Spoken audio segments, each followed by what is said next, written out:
আলাপ কণ্ঠ, গল্পের সুরে জমজমাট রাত। বেশ কড়া মাঞ্জা হয়েছে। খাদু মল্লিক বলে লোকটা যত বড় ঘুড়িবাজি হোক না কেন, তার চাপরাশ সে কাটতে পারবে না।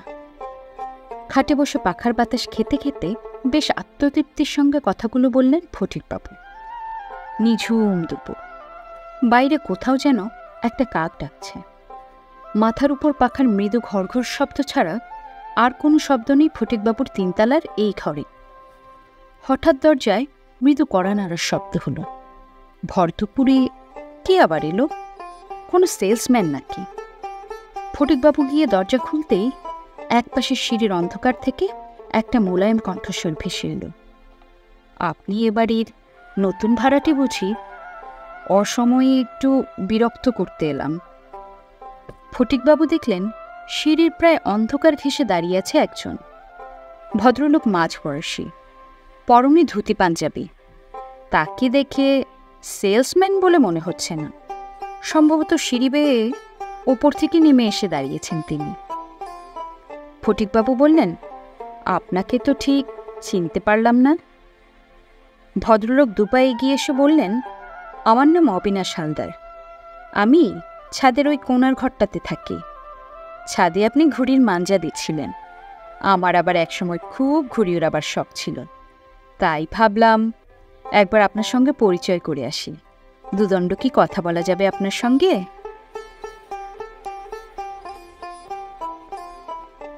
ছাদের কোণায় একটা ঘর আছে। লোকটা তাহলে হয়তো সত্যিই সেখানে থাকে। মাস তিনেক হলো উত্তর কলকাতার এই 4 তলার পুরনো বাড়িতে ভাড়াটি হিসেবে উঠে এসেছেন ফটিকবাবু। বাড়িটায় অনেক খুপড়ি খুপড়ি ঘর, তবে এখানে যে যার মতো থাকে, কেউ কাউকে বিরক্ত করে না। ফটিকবাবু সকাল 8টাতে অফিসে বেরিয়ে যান, ফেরেন রাত 8টায়। এ বাড়িতে কারো সঙ্গেই পরিচয় নেই তার। বাড়ির মালিক অন্যত্র থাকেন। ফটিকবাবু সেখানে গিয়ে ভাড়া মিটিয়ে আসেন। আগন্তুককে ভদ্রলোক বলেই মনে হচ্ছে। কাজেই ফটিকবাবু নিজের পরিচয় দিয়ে বললেন, আসুন, ঘরে আসুন। ভদ্রলোক ঘরে ঢুকে একটু জড়সড় হয়ে ফটিকবাবুর মুখোমুখি একটা চেয়ারে বসলেন। লোকটার মুখে কেমন যেন একটা বিষণ্ণতার ছাপ আছে। লোকটাকে নিরীহ গোছেরই মনে হলো ফটিকবাবু। ফটিকবাবু জানতে চাইলেন, আপনার কি করা হয়? ভদ্রলোক বিষণ্ণ হেসে জবাব দিলেন, আগে একটা মার্চেন্ট কোম্পানিতে চাকরি করতাম, এখন কিছু করি না। কথাগুলো বলার পর হঠাৎ তার দৃষ্টি পড়ল পাশের টেবিলটার উপর। ফটিকবাবুর কেনা ঘুড়িগুলো সেখানে আছে। ঘুড়িগুলো দেখেই ভদ্রলোক বলে উঠলেন, আরে চাপরাশ ঘুড়ি, বেশ ভালো ঘুড়িগুলো, আমারও প্রিয় ছিল চাপরাশ। ঘুড়ির প্রসঙ্গে কেউ কোনো কথা বললে বেশ উৎসাহিত বোধ করেন ফটিকবাবু। তিনি বললেন, কাল তো বিশ্বকর্মা পুজো, ঘুড়ি ওড়াবার দিন। ওড়াবো কাল? জানেন, আমি যখন গ্রামে থাকতাম তখন এটাই ছিল আমার একমাত্র নেশা। লোকে তো আমার নামই দিয়ে ফেলেছিল চাপরাশদা, কেউ কেউ ডাকতো চাপরাশ বাবু বলে। কলকাতায় আসার পর মাঝে অবশ্য বছরাটে ঘুড়ি ওড়াবার সুযোগ হয়নি। দক্ষিণ কলকাতার যে বাড়িটাতে থাকতাম, সে ভাড়া বাড়ির ছাদে এক চিলতে জায়গাও ছিল না। আশেপাশে কোনো মাঠও নেই। খুব মুষড়ে পড়েছিলাম। এই বাড়িটা আমার পছন্দ হয়ে গেল বিরাট ছাদটা দেখে। কাল মনের সুখে বহুদিন পর ঘুড়ি ওড়াবো। অবিনাশবাবু বললেন, আজকাল তো ঘুড়ি ওড়ানোর শখ দেখাই যায় না। এখনকার ছেলেমেয়েদের শৈশবটা কেমন বদলে গেল। তবে বিশ্বকর্মা পুজোর দিন এখনো কিছু ঘুড়ি উড়ে এই পাড়াতে। বহুদিনের পুরনো প্রথা বলেই হয়তো এখনো সেটা পুরোপুরি মুছে যায়নি। কিন্তু প্রতি বছরই আকাশে ঘুড়ির সংখ্যা কমছে। ফটিকবাবু বললেন, আমাদের ছেলেবেলায় ভিডিও গেমস, কম্পিউটার এসব তো ছিল না। পিঠে বইয়ের বস্তাও থাকতো না। অবশ্য মাঠও এখন প্রায় নেই বললেই চলে। ছেলে মেয়েদের আর দোষ কি? অবিনাশবাবু এরপর বললেন, এ পাড়াটা তো খুব পুরনো। ঘুড়ি উড়ানো একসময় উৎসবের মতো ছিল এখানে। বিশ্বকর্মা পুজোর 1 মাস আগে থেকেই ঘুড়ি উড়ানোর প্রস্তুতি শুরু হয়ে যেত। বিরাট বিরাট ছাদগুলোতে মাঞ্জা দেওয়ার জন্য দখল নেওয়া হতো। কত রকম গোপন ফর্মুলা যে ছিল সেসব মাঞ্জার। চন্দননগর থেকে কেউ নিয়ে আসতো বেলোয়ারি কাচির মিহি গুঁড়ো, কেউ বা ছুটতো ট্রেনিংয়ে কচ্ছপের ডিম খুঁজতে। সেই ডিম মাঞ্জায় মেশানো হতো। একবার কেদার ঘোষ বলে এক লোক 90টা খুঁড়ি কেটেছিল। পরে শোনা গেল সে নাকি শ্মশান থেকে মানুষের হাড়ের গুঁড়ো এনে মিশিয়েছিল মাঞ্জার সঙ্গে। আর ব্যারিস্টার নরেন মুখার্জি তার নতুন কেনা অস্টিন গাড়িটাই হেরে বসেছিলেন বাজি ধরে ঘুড়ির লড়াইতে। সেই সময় পয়সাওয়ালা লোকেরাই বাজি ধরতেন ঘুড়ির লড়াইতে। পুরনো দিনের ইতিহাস বলতে বলতে উজ্জ্বল হয়ে উঠল ভদ্রলোকের মুখ। কিন্তু বাজি শব্দটা কানে যেতেই একটু ইতস্তত করে ফটিকবাবু বলে ফেললেন, জানেন, কাল আমিও একটা বাজি ধরেছি ঘুড়ির লড়াইতে। মানে? ভদ্রলোক যেন মৃদু চমকে উঠলেন তার কথা শুনে। ফটিকবাবু বললেন, মানে বাজি ধরাটা যে ঠিক নয় তা আমি জানি, কিন্তু পরিস্থিতি হঠাৎ এমন হলো যে বাজিটা ধরতেই হলো। ব্যাপারটা খুলে বলি। দিন 5 আগে শনিবার অফিস ফেরতা পাড়ার মোড়ে বুড়ো ঘুড়িওয়ালার দোকানে দাঁড়িয়ে দাঁড়িয়ে ঘুড়ি বাঁধছিলাম। পাড়ায় আমি নতুন, বুড়োটা আমায় আগে কখনো ঘুড়ি কিনতে দেখেনি। তাই আমি কত বছর ঘুড়ি উড়াই, কি ঘুড়ি পছন্দ করি, কেমন লড়াই, এইসব জিজ্ঞেস করছিল লোকটা। কথা প্রসঙ্গে আমি তাকে বললাম যে, জানেন, আমার ঘুড়ি কেউ কোনোদিন কাটতে পারেনি। কথাটা আমি মিথ্যে বলিনি।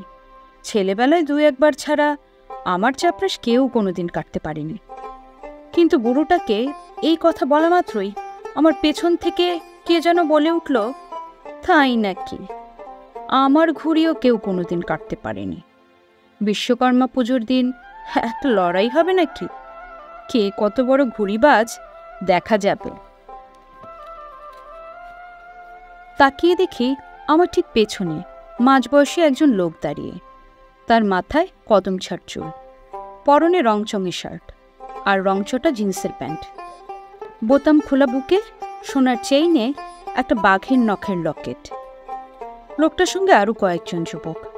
আমি তাকাতেই সে লোকটা এরপর হাত জোর করে নমস্কার করে বলল, আমার নাম খাদু মল্লিক, আপনার পাড়াতেই থাকি, লোহা লক্করের কারবার আছে আমার।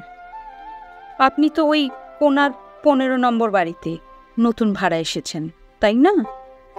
হয়ে যাবে নাকি ওই দিন ঘুড়ির লড়াই? ঘুড়ির লড়াই অনেকটা প্রাচীন দিনের সাহেবদের ডুয়েল লড়াইয়ের মতো। কেউ আহ্বান করলে তাতে সাড়া না দিলে মান ইজ্জত থাকে না। কাজেই আমি বললাম, আমার আপত্তি নেই, হতেই পারে। খাদু মল্লিক বলে লোকটা এরপর বলল, তবে একটা শর্ত আছে, কিন্তু কিছু নিয়মও থাকবে এই লড়াইতে। 3 বার খেলা হবে, যে 2 বার ঘুড়ি কাটতে পারবে সেই জিতবে।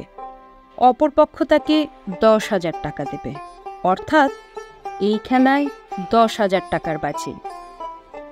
আমার গায়ে জমিদারি রক্ত আছে, ঘুড়ির লড়াইতে বাজি ছাড়া আমি খেলি না। খেলায় বাজি ধরা ঠিক নয়, তাই আমি তাকে বললাম, বাজি ধরে নয়, এমনি লড়াই হতেই পারে।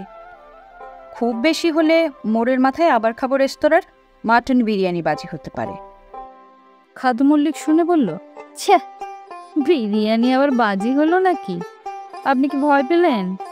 ট্যাকে টাকা না থাকলে অবশ্য অন্য কথা।